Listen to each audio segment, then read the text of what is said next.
નમસ્કાર મિત્રો, સ્વાગત છે આપ સૌનું અમારી યુટ્યુબ ચેનલમાં। તો હાલ મિત્રો હવામાન વિભાગે કરી ભારેથી અતિભારે વરસાદની આગાહી અને મિત્રો આજે ક્યાં ક્યાં પડશે ભારેથી અતિભારે વરસાદ।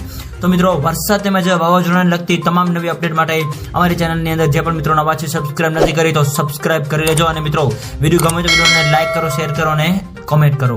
તો હાલ મિત્રો હવામાનની સૌથી મોટી આગાહી અનુસાર આગામી 3 દિવસ રાજ્યની અંદર ભારેથી અતિભારે વરસાદની આગાહી વ્યક્ત કરવામાં આવી રહી છે, જેની અંદર મિત્રો સૌરાષ્ટ્ર, દક્ષિણ ગુજરાત અને મધ્ય ગુજરાત તેમજ ઉત્તર ગુજરાતના અલગ અલગ વિસ્તારોની અંદર ભારેથી અતિભારે વરસાદની આગાહી સાથે તો બીજી બાજુ કચ્છ જિલ્લાની અંદર પણ હળવાથી મધ્યમ વરસાદની આગાહી જે છે એ વ્યક્ત કરવામાં આવી રહી છે।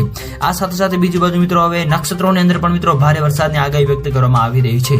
તો હાલ મિત્રો વરસાદની આપણે જો વાત કરીએ તો ભાવનગર, ભરૂચ, સુરત તેમજ અમરેલી, બોટાદ, નર્મદા, છોટાઉદેપુર વગેરે વિસ્તારો તેમજ જુનાગઢ, રાજકોટ, પોરબંદર, ગીર સોમનાથ વગેરે વિસ્તારોની અંદર મિત્રો ભારેથી અતિભારે વરસાદ તો અમુક અંશે હળવાથી મધ્યમ વરસાદની પણ આગાહી વ્યક્ત કરવામાં આવી રહી છે। આ ઉપરાંત મિત્રો અરબી સમુદ્રની અંદર તેમજ બંગાળની ખાડીની અંદર મિત્રો નવી લો પ્રેશર સિસ્ટમ પણ બનવા જઈ રહી છે, જેની મિત્રો સંપૂર્ણ નવી અપડેટ જે આપતી જશે એમાં અમે તમને જણાવતા રહીશું। તો મિત્રો વિડીયો ગમે તો વિડીયોને લાઈક કરો, શેર કરો અને સબસ્ક્રાઇબ કરો તેમજ આવો સાથ અને સહકાર આપતા રહો। તો મિત્રો આપ સૌનો ખૂબ ખૂબ આભાર।